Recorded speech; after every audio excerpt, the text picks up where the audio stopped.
Rafael Peñalosa Gómez es académico de la FES Zaragoza y él va a dictar la conferencia que preparó para esta ocasión, titulada Ansiedad y autoconfianza precompetitiva en atletas.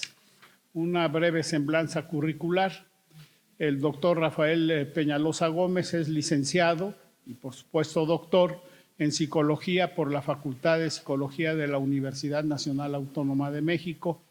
Cuenta con una estancia doctoral en la Universidad Pablo de Olavide de Sevilla, España. Sus líneas de investigación son adherencia al ejercicio, deporte de iniciación, motivación, factores de riesgo psicosociales en la actividad física, representaciones sociales del deporte, adicciones, calidad de vida y relaciones interpersonales. Profesor de tiempo completo de la Facultad de Estudios Superiores Zaragoza de la UNAM, pertenece al padrón de tutores de posgrado de Psicología de la universidad y al Sistema Nacional de Investigadores Nivel 1 del CONACYT desde 2017. Ponente en numerosos congresos a nivel nacional e internacional, además de participar como autor y coautor de diversos artículos en revistas especializadas de alto impacto, tanto a nivel nacional como internacional, y comparte la autoría y coautoría de varios capítulos de libros. Le cedemos el micrófono y el uso de la palabra al doctor Peñalosa. Muchas gracias. Bueno, pues ya estamos en la recta final de este evento. Ayer comentaba con algunos compañeros entrenadores, profesores, que el título de mi ponencia tiene dos características que conozco muy bien. Una la tengo más que otra, y no es la autoconfianza, precisamente, ¿no? Desde que supe que yo iba a cerrar este ciclo de conferencias, me dio ansiedad. ¿Por qué? Porque ya sabía que iba a pasar algo que efectivamente estoy sintiendo. Estoy como los alumnos cuando pasan sus compañeros a exponer antes de él y dicen, pues es que ya lo dijeron todo, ¿no? Y hay unas cosas que yo había preparado y que engloban muy bien muchas de las ideas, de las diferentes posturas que nuestros grandes ponentes nos han brindado en estos días de encuentro. Entonces, aprovechando el concepto que ya habíamos visto, ¿no?, de flexibilidad, de plasticidad cerebral y que va unido a la reconstrucción cognitiva, voy a empezar de diferente forma como tenía planeada esta ponencia. La tenía planeada primero como una forma de englobar lo que habíamos ya visto de los diferentes temas que se vieron en este encuentro, y finalmente iba a dar la parte como más técnico-práctica de lo que yo en algunos momentos he investigado y he puesto también, valga la redundancia, en práctica. Entonces voy a empezar al revés, voy a empezar primero con la parte de la ansiedad o autoconfianza y después me voy a regresar un poco para ver si, un esfuerzo, ¿cómo se llama? No creo que con un esfuerzo máximo, pero no sé si garantiza el éxito.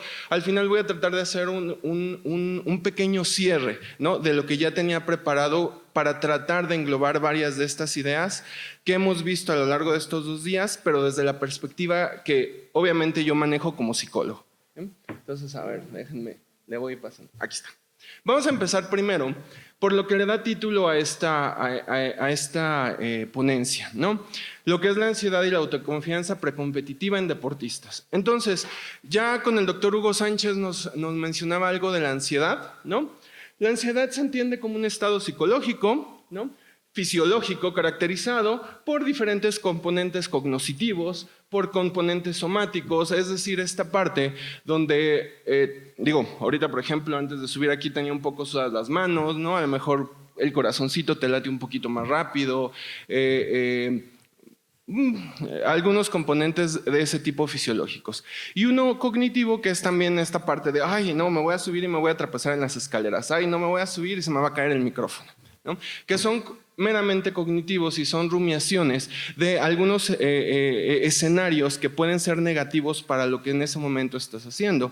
En los atletas obviamente esto es muy importante porque pues, antes de la competición, no puedes estar pensando en lo que va a salir mal de forma recurrente. Obviamente lo tienes que tener dentro del plan estratégico, pero no puedes estar pensando, no, voy a perder, me voy a tropezar, me voy a lesionar, porque obviamente eso implica que en la ejecución hay una alta probabilidad de que pase eso, ¿no? Hay de hecho una teoría, ¿no?, de la profecía autocumplida, ¿no?, desde la sociología, donde también se explica eso, ¿no?, de tanto pensar en una cosa, nuestras conductas se ven referidas o se ven dirigidas a comprobar aquello que estabas pensando, independientemente si es bueno o mal, ¿no?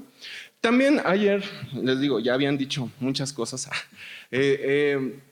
Nos decía el doctor Hugo que la ansiedad en sí no es algo negativo. La ansiedad es un componente del síndrome general de adaptación que nos prepara para el peligro, nos prepara para la acción y que tiene diferentes componentes, por así decirlo, que nos pueden ayudar, más que a lo mejor que sea algo negativo. En deporte está esta parte de la U invertida que nos habla precisamente de que un nivel de ansiedad medio, ¿no?, óptimo, que te prepara para la ejecución, pues es bueno porque va a estar relacionado con un rendimiento también óptimo. Si hay muy poca ansiedad, hagan de cuenta, cuando he tenido deportistas que me llegan con ansiedad a la práctica privada y me dicen, no, es que necesito algo para relajarme. Bueno, sí, te puedes relajar, pero no a tal grado de que pierdas, por ejemplo, tono muscular, ¿no? Eso es parte también de la activación. Entonces, si tú haces eso, pues lo que va a pasar es que el patinador o lo que estés viendo en ese momento, pues va a estar medio guanguito, ¿no? Entonces, pues no va a tener explosividad y también su rendimiento va a bajar, ¿no? Entonces, un nivel de ansiedad, ¿no?, óptimo relacionado con un nivel de rendimiento óptimo, ¿no? Pero también si se está pasando, pues ya, como que también ahí va a bajar muchísimo su rendimiento. Y bueno, fíjense, antes que nada, un spoiler. La ansiedad, les decía que generalmente la entendemos como dos tipos, la ansiedad somática y la ansiedad cognitiva. La somática es la fisiológica, la cognitiva son todos estos pensamientos, todas estas rumiaciones que nos dicen lo vas a hacer mal. La ansiedad somática generalmente en la ejecución deportiva se disipa, ¿no?, sobre todo en deportes que son explosivos. Llegas con el corazón acelerado y pues al contrario, se te acelera más, ¿no? Entonces, la ansiedad somática en la competición como tal, muchas veces no nos interesa. La cognitiva, esa es por otro lado, sí le tenemos que dar herramientas al deportista para tratar de frenar pensamientos, ¿no?, pensamientos negativos hacia su ejecución. Pero el problema es que la ansiedad ya general, tanto la somática como cognitiva, antes, lo que se llama en la precompetición, ¿no?, y después de la competición, pues sí nos provoca diferentes consecuencias negativas. Uno de los más grandes es la parte de la motivación. Si tú estás pensando antes de la competencia que lo vas a hacer mal, lo haces mal, no necesariamente tan mal, pero a lo mejor te encuentras con variables que influyeron en tu rendimiento, pues obviamente que saliendo, esa ansiedad no se disipó, sino aumentó. ¿Y cuál es el problema de ello? Pues que obviamente eso baja la motivación y lo que provoca al final es la retirada deportiva, ¿no? O sea, definitivamente. O las lesiones, ¿eh? También hay algunos estudios que correlacionan la ansiedad precompetitiva y postcompetitiva con algunas cuestiones de lesiones. Entonces, hay muchas variables que están relacionadas o que causan ya están comprobadas que son causales de la ansiedad precompetitiva. Algunas de ellas, por ejemplo, son la adicción al entrenamiento, la motivación extrínseca. Hay muchas personas también que se la pasan pensando, ¿no? Esto también tiene relación con el otro término de autoconfianza, que sus ejecuciones están dirigidas o son muy influidas por cuestiones externas a ellos. Entonces, pensar así siempre aumenta la ansiedad. También tenemos la edad de competición. Hay una relación entre a mayor edad, ¿no?, las personas que tienen más experiencia, por ahí también creo que está la experiencia. Entre más experiencia tienes, menos ansiedad tienes. Cuando ya tienes, insisto, experiencia, pues menos ansiedad. Yo ya llevo haciendo esto como 12 años y no se me quita la ansiedad. Entonces yo creo que ya valí, ¿no? Sí, exacto. Es chistoso, ¿no?, hablar de esto y que yo mismo tenga algunas características. No, pero no, la ansiedad ya como un problema es completamente debilitante y aparte es incluso te te frena cualquier cosa, ¿no? Es paralizante la ansiedad como ya un trastorno, ¿no? Entonces, fíjense muy bien, les decía, ¿cómo se controla la ansiedad precompetitiva? Bueno, generalmente la mayoría de los, por así decirlo, tratamientos desde la psicología se basa en terapias conductuales de las llamadas de segunda generación.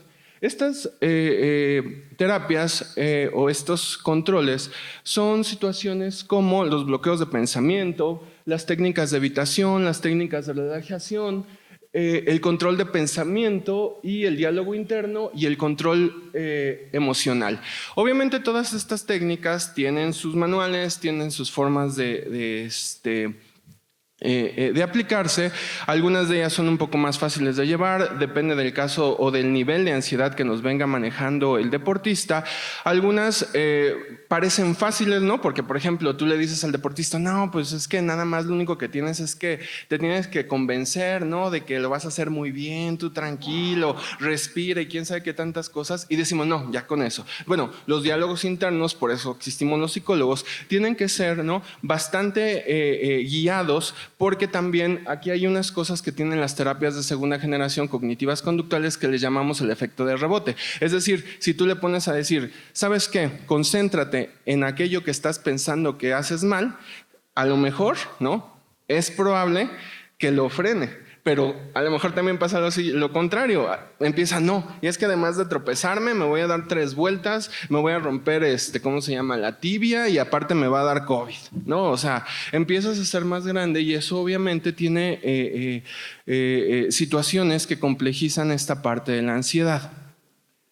Entonces, una cosa que he estado utilizando, que se ha puesto un poco de moda, ¿no? Y también eso es un riesgo, porque obviamente también hay muchas personas que han utilizado el mindfulness, pero desde una perspectiva un poco profana, son técnicas que les llaman la atención plena. Estas técnicas, por ejemplo, yo las he venido utilizando en práctica privada con relativamente buenos resultados, ¿no?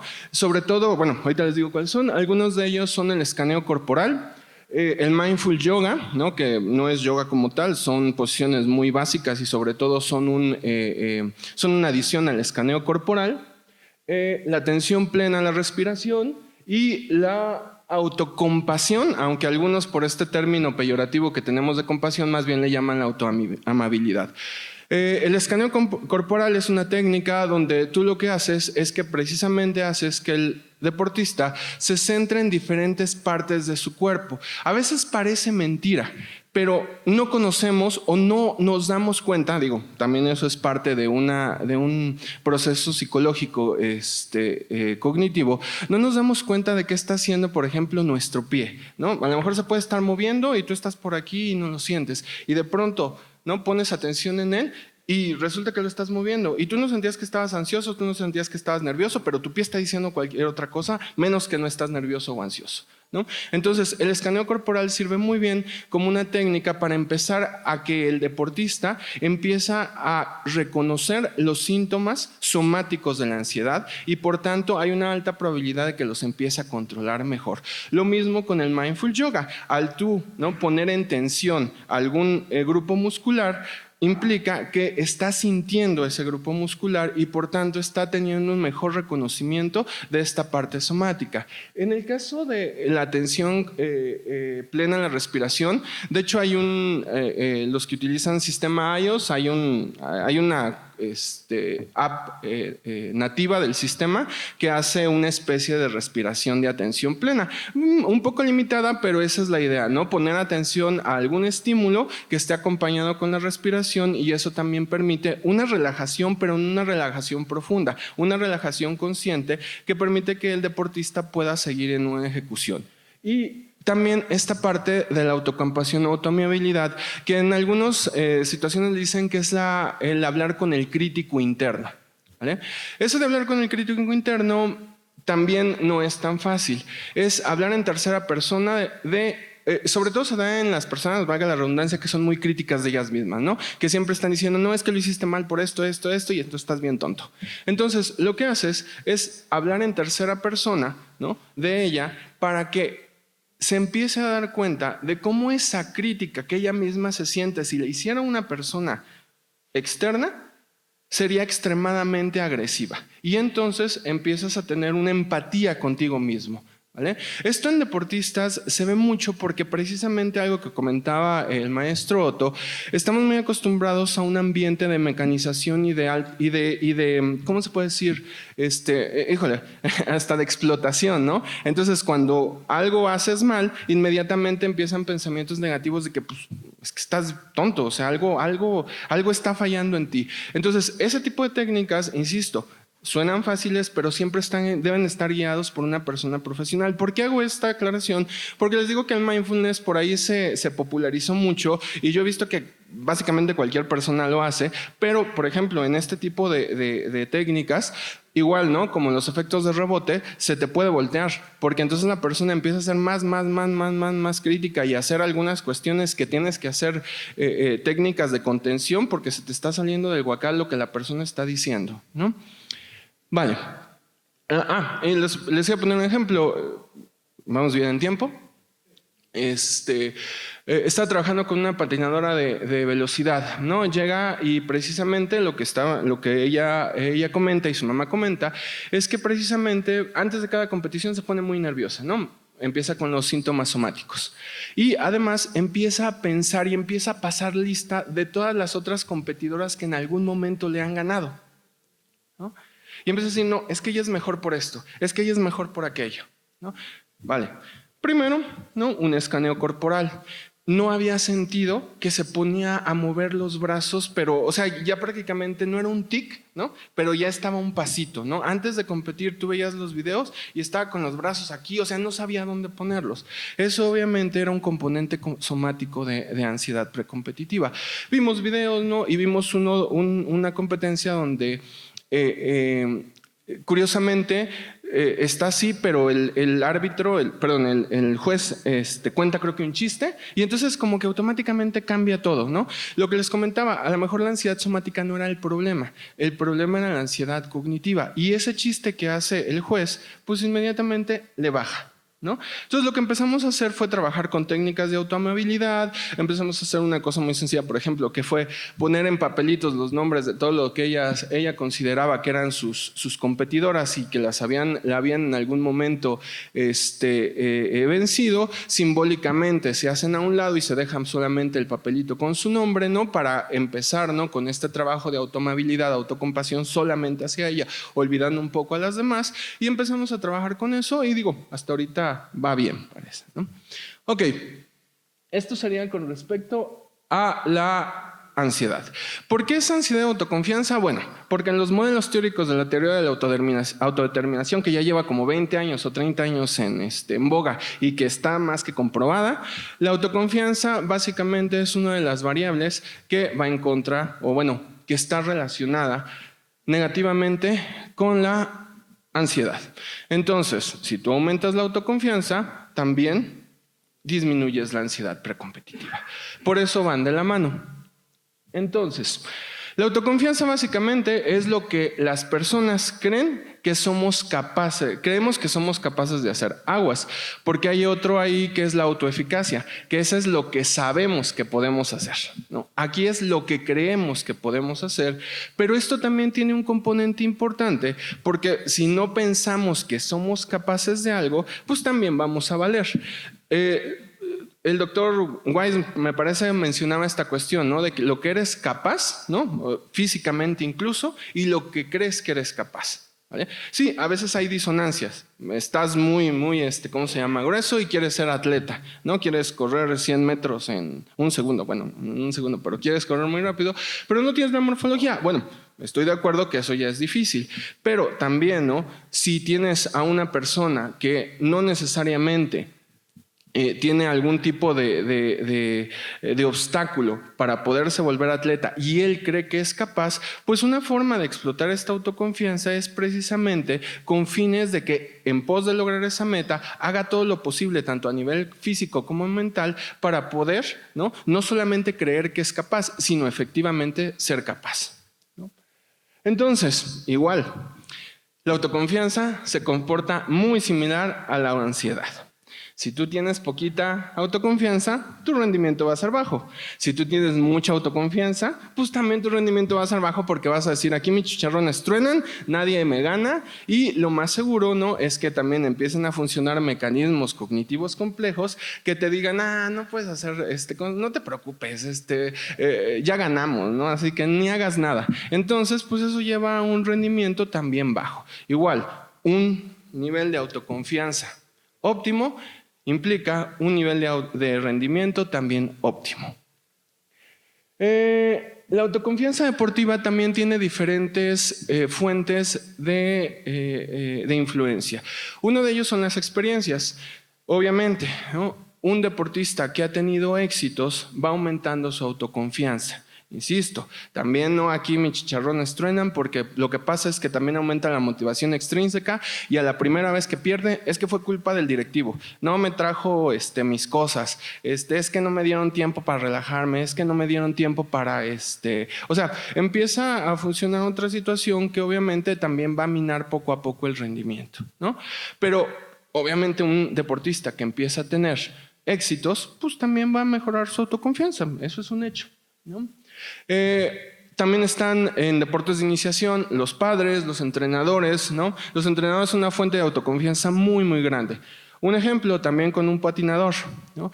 Quiere abandonar el deporte porque él es fondista, quiere ser velocista, ¿no?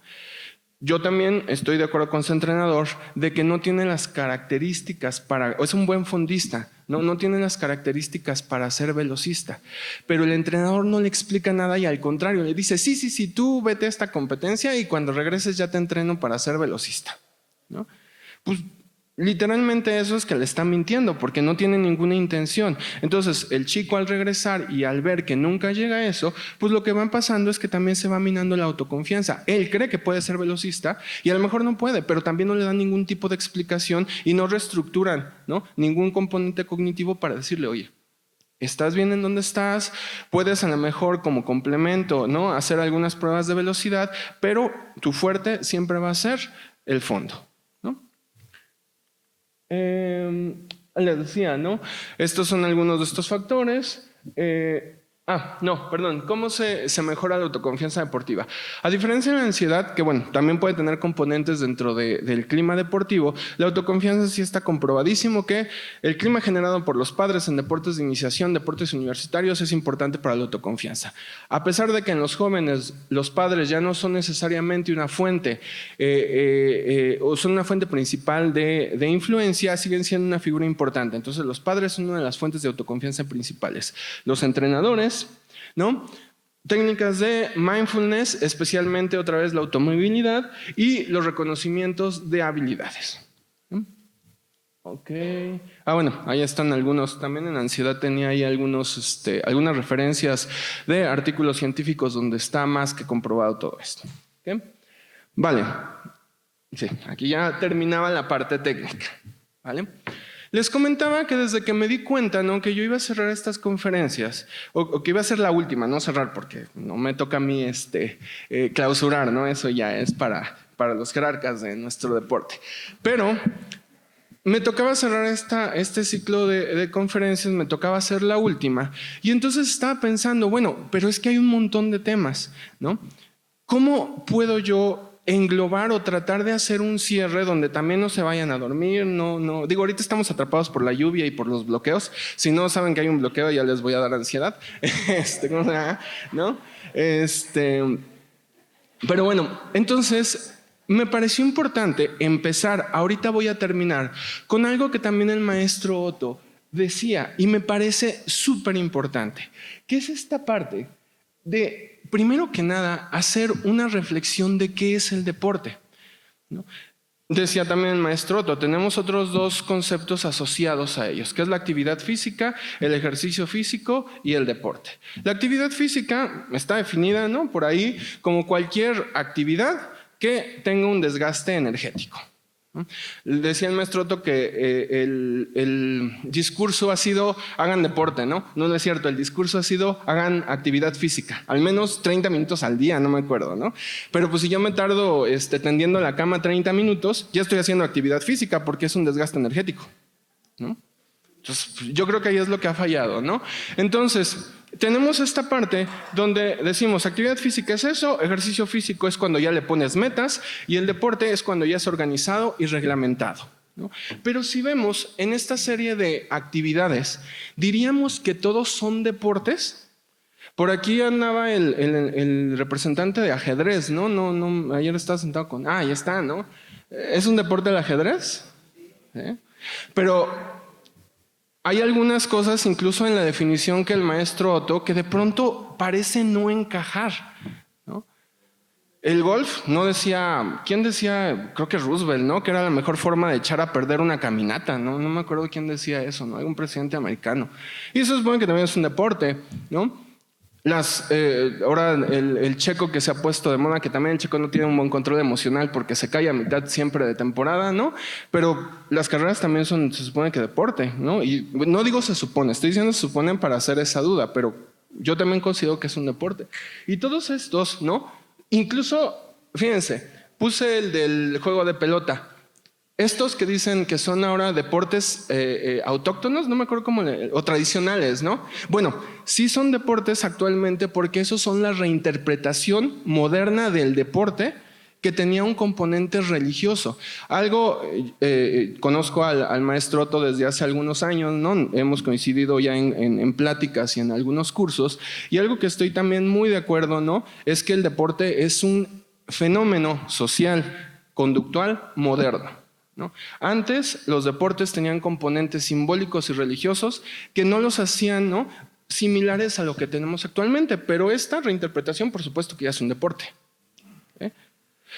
Todos los demás, ahí tenemos también una imagen de los deportes electrónicos que creo que también el maestro Bonfil mencionó, ¿no? Y ahí yo me siento, ¿no? Me compré una de esas cosas de realidad virtual y ando corriendo en Fórmula 1 aquí en mi sillón. No sé si gasto energía, pero ya también salgo al periférico y ya me quiero aventar a 120 kilómetros por hora desde los 10 metros, ¿no? O sea, vaya, todos estos componentes son modernos, son un fenómeno que nos tocó a nosotros estudiar, nos tocó a nosotros conocer. Y es algo que es una de las primeras cosas que tendríamos que reflexionar. Derivado de todos estos grandes marcos teóricos que nos acaban de dar, ¿no?, precisamente cuál es nuestra concepción del deporte. O nada más vemos actividad física, o nada más nos centramos en ejercicio, o somos realmente, ¿no? El profesor, se me olvidó su nombre, perdón, de CCH, ¿no?, que nos decía, es que no hay que olvidarse de que hablamos de deporte, pero también está la educación física, ¿no? Y que a veces si relegamos el deporte, también luego relegamos más a la educación física, ¿no? Entonces, eso, ¿qué implica? ¿Qué implica para nosotros también como parte de la identidad que tenemos como profesionales del deporte?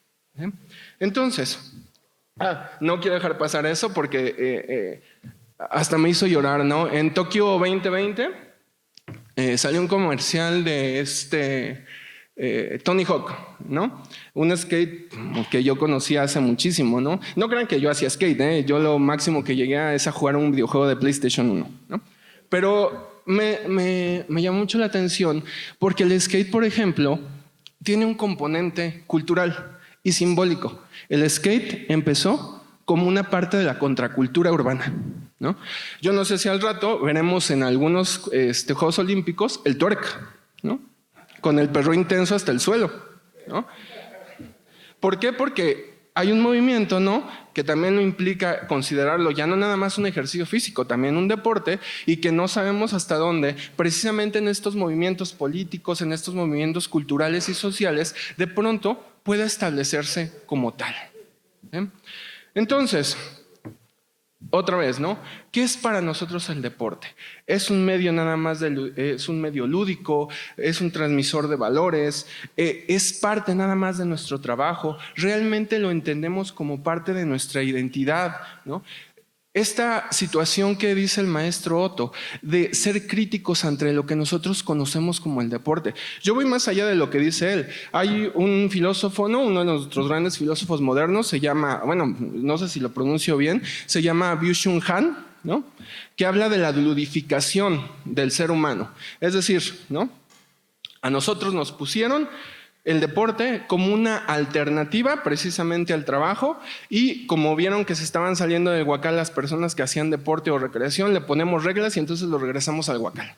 Y entonces establecemos el deporte como algo sistematizado y que en el discurso tienes que hacer, porque es parte de la salud, porque es de la transmisión de valores. Y esto es una discusión filosófica, sociológica y psicológica, pero de largo tiempo, porque por ejemplo también ahorita que decía, ¿no? El deporte, ¿no? Esta actividad física es algo inherente al ser humano.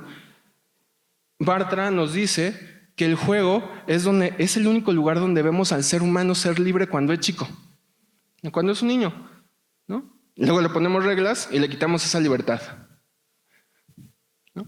Pero aquí está el punto, cuando empieza el tiempo libre, ¿no? En las sociedades postindustriales, en las sociedades industriales, pues las personas empiezan a reunir, empiezan a patear, bueno, no sé si era un frutzi, no creo que ahí hubiera frutzis, ¿no? Empiezan a jugar, ¿y qué pasa? Los componentes políticos y económicos te dicen, qué padre, ¿no? Pero vamos a ponerle dinero, ¿no? Qué padre, vamos a ponerle reglas, vamos a ponerte estadios y lo vamos a convertir en una mercancía. Y además lo vamos a convertir, ¿no? en un discurso de lo que tiene que hacer el ser humano como parte de su formación integral. Y ojo, como dice el maestro Otto, yo no estoy diciendo que eso necesariamente sea la verdad absoluta. Simplemente es una forma también de tratar de entender qué representa para nosotros esta parte que es el deporte, ¿vale? Entonces, ¿no? Tenemos aquí varias cosas, esto de que, pues el deporte es salud, el deporte es para la recreación. Hay una variable ahí que se llama distanciamiento psicológico, ¿no? Que es esta parte de qué hacemos cuando no trabajamos, algo muy similar al tiempo libre, ¿no? Y yo siempre me pongo a pensar, bueno, generalmente el distanciamiento psicológico para las personas que trabajan es alguna actividad muchas veces física, y para los deportistas, ¿no? Que se la pasan todo el tiempo haciendo actividad física, ¿cuál sería y sobre todo los de alto rendimiento, que su trabajo, ¿no? Es el deporte, ¿qué haces, no? Pero pues descansar teóricamente no va con la idea de que tienes que aprovechar tu tiempo, ¿no? Que eso también viene desde estos modelos un poco capitalistas, ¿vale? Entonces, espérenme tantito. Es que tengo muchísimas notas de todo lo que los compañeros profesores han dicho, ¿no? También esta parte de la salud. Ahí yo coincido un poco con lo que han estado diferentes personas diciendo, ¿no? Que bueno, puede ser parte de la salud, pero desde la otra vez también con el maestro Otto y en una plática que tuvimos con la maestra Angélica Larios, decíamos, pero pues sí es cierto, de pronto el deporte, y sobre todo el deporte no bien pensado, pues lo que provoca más bien son lesiones, sobre todo la actividad física más que el deporte, ¿no? La actividad física mal encaminada lo que provoca son lesiones. Y no solamente eso, hay algunos estudios que en algunos deportes, sobre todo es tipo amateur, ¿no? ¿Qué es lo que pasa ahorita que decía el maestro Cervantes? No sé si el maestro Cervantes es así, no creo, porque en Zaragoza no se puede meter bebidas alcohólicas, pero en los fútboles llaneros de los deportivos, pues los equipos llevan sus caguamones, ¿no? Aquí para que al final de la cascarita, pues nos echamos una chela, ¿no? Y eso, hay algunos deportes que están relacionados con el aumento del consumo de alcohol. Decía por ahí que había un valor de la sobriedad, ¿no? Y digo, yo ayer me dormí a las 11 porque soy un niño bueno, ¿no? Pero por ahí yo oía que alguien tenía un fiestón, ¿no? Entonces, ¿no? Entonces, bueno, en la noche de hoy, perdón. Sí, no. En la noche de hoy, ¿no? Entonces, todas esas situaciones parecería que van en contra de esta cuestión. Y además, si el deporte, ahorita que decía, ¿no? Que somos un país deportista, algo estamos haciendo mal. Estaba allá afuera, la verdad tengo que admitir eso, cuando la doctora Cristina estaba dando los datos del módulo de actividad física y del deporte. No sé si eran los del 2021 o 2022. En el 2022 ya salió y hay un aumento de obesidad y grande. No me acuerdo si de 4 u 8 puntos porcentuales en la obesidad en adultos, ¿no? Algo estamos haciendo mal. No lo he rectificado porque lo escuché en una cápsula del noticiero que escucho en las mañanas. Ayer una persona afirmó que ya somos el tercer lugar en usuarios de fentanilo a nivel mundial, ¿no? Si somos un país deportivo, ¿qué estamos haciendo mal, ¿no? Si nosotros se supone que transmitimos valores, ¿no? Esa es la parte crítica también que yo creo que sí es muy importante rescatar. Y ya para finalizar, porque si no, aquí me voy a quedar 2 horas. ¿Qué les digo? De todas formas, no tenemos a dónde ir.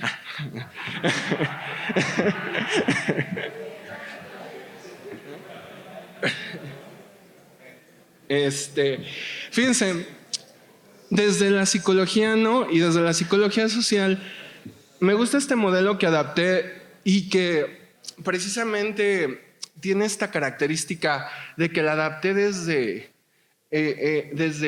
a veces el deporte queda relegado entre la educación, ¿no? Sobre todo como universitarios, la cultura y finalmente el deporte. Bueno, este modelo yo lo adapté de un autor de los 60, 70 que se apellida Lalo, que son las funciones del arte y de las expresiones culturales. Bueno, estas funciones se pueden perfectamente amoldar a deporte. ¿Qué quiere decir esto? El deporte, les decía, es un fenómeno conductual social complejo. Ya también el maestro Cervantes nos decía que hay muchísimas estructuras complejas, ¿no? Que favorecen o que no favorecen o que permiten la expresión de esto que nosotros llamamos deporte. Y que, fíjense, yo tengo unos modelitos de ecuaciones estructurales bien bonitos en mi tesis de doctorado, en un artículo de 2017 de ansiedad, si los quieren por ahí, ¿cómo se llama? Leer. Pero cuando tú te das cuenta, ¿no? De que cuando metes variables, ¿no? Individuales, por mucho que el modelo estadístico sea muy fuerte, pues lo que explicas es un 2%, un 3% de la varianza de la conducta, es decir, nada, ¿no? Y también eso, ¿no? Y ahorita lo voy a decir al final, ¿no? Rescata esta idea de lo que estamos viendo con todos estos compañeros, todos estos profesores, todos estos grandes profesionistas con los que interactuamos y a los que escuchamos, ¿no? ¿Por qué? Porque el deporte efectivamente es una estructura compleja. Fíjense, yo en este modelito lo estoy haciendo chiquito, lo estoy haciendo práctico, pero van a ver que es complejo. El deporte puede formar y puede tomar parte de cualquiera de estas cuestiones, pero no solamente en el deportista, en el entrenador, en los espectadores, en los árbitros, en las autoridades, en cualquier persona que esté involucrada en el deporte. También ahorita que hablaban de los divulgadores de la ciencia, ¿por qué? ¿Por qué hacemos deporte o qué representa el deporte en nosotros? Puede ser una parte de diversión, ¿no? Vemos y hacemos deporte porque nos gusta, porque nos divierte, porque lo disfrutamos. Esa es una parte, ¿no? A mí me da, no sé si alguna vez han visto un meme, ¿no? De que criticaba a una persona que está jugando, que está viendo, ¿no? Que ahora se ha puesto muy de moda ver a personas, ¿no? A los influencers jugando videojuegos y llega una persona y dice, ay, estás bien tonto, ¿por qué tú no juegas? Y se va la persona y pone un partido de fútbol, ¿no? Pues básicamente es lo mismo, ¿no? Pero eso es curioso, nos gusta ver jugar por los componentes que también ya tocaba un poco el maestro Otto, ¿no? Estos componentes a lo mejor de representación que ahorita los vamos a tomar, pero fíjense, también tiene otro componente, la catártica, ¿no? Los deportistas, yo también soy deportista, ¿no? Amateur, y además le entro muy bien a los tacos, pero, ¿no?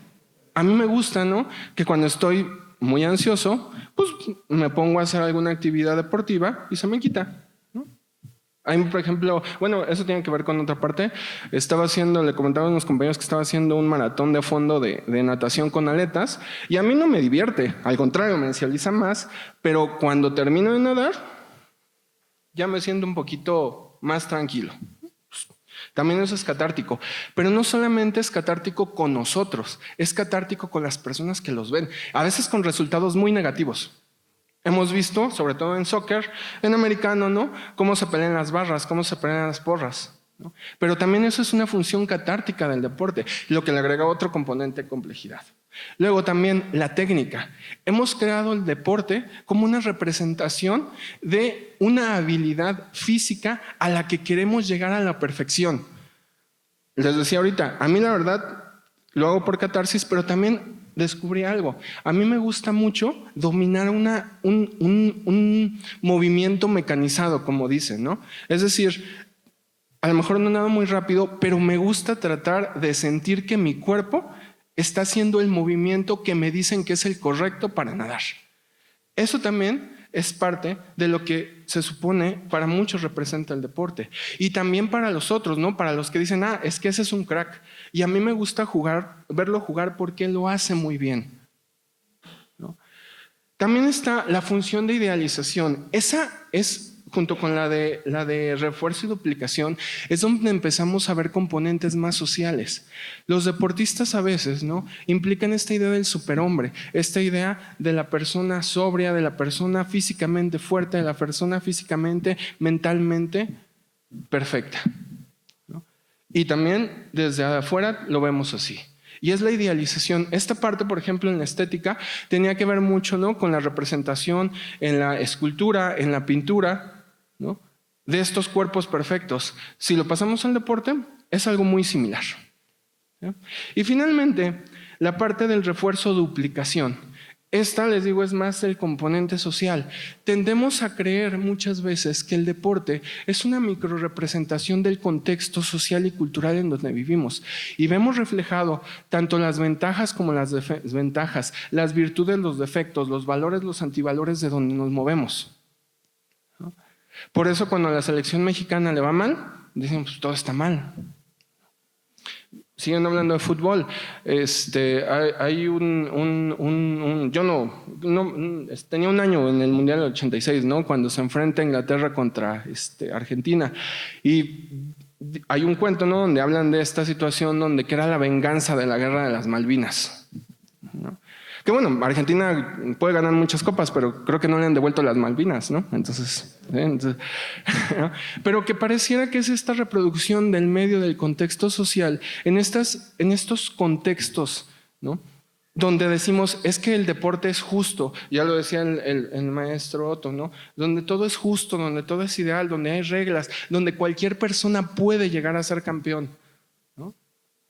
Y entonces, todo esto, o sea, les digo, aquí yo lo estoy poniendo en muy poquitos, ¿no? Y en una especie de resumen de lo que el maestro Cervantes hablaba de las estructuras, de este sistema tan complejo, ¿no? Pero les comentaba, yo creo que una de las primeras cosas es esta parte de repensar y de construir o reconstruir o seguir manteniendo lo mismo, de qué nosotros consideramos que es el deporte y para qué lo usamos. Yo sé que hay una parte de nuestra vida que a lo mejor está más o menos claro, pero como carrera, como área de investigación, ¿no?, eso es lo interesante. ¿Qué es lo que queremos? ¿Qué es lo que vamos a hacer con esta parte del deporte, ¿no? Y nada más también una última invitación. Por eso esta idea de la interdisciplina. Eso también nos va a permitir reconocer limitaciones, ¿no? Hay un montón de... Yo soy muy criticón, no crítico, y por mi deformación profesional, por ahí dicen, ¿no? Entonces, en algunos temas que soy muy profano, a cada una de las ponencias, pues decía, pero esto, ¿por qué, no? Y esto de verdad ser real, y dónde está el estudio, y sí está bien, ¿no? Pero yo creo que también es esa parte. A lo mejor no como yo, ¿no? Pero también este escepticismo saludable, que pues, han también muchas personas hablado de ello, ¿no? Y de saber también lo que es la ciencia. ¿Por qué? Porque nosotros tenemos de pronto un componente de la ciencia extremadamente positivista, ¿no?, y de laboratorio y de cosas por el estilo. Esa no es la única ciencia, ¿no? Y que nos permite también entremezclar diferentes componentes sin llegar, ¿no?, a ser también tan profanos como para mezclar cosas que no tienen nada que ver, ¿no? Entonces, eso también, reconocer limitaciones, saber lo que es la ciencia y acercarse, ¿no?, a las personas que pueden saber más que nosotros en un campo, ¿no?, y a las personas que pues al fin y al cabo nos pueden ayudar, ¿eh? Muchísimas gracias.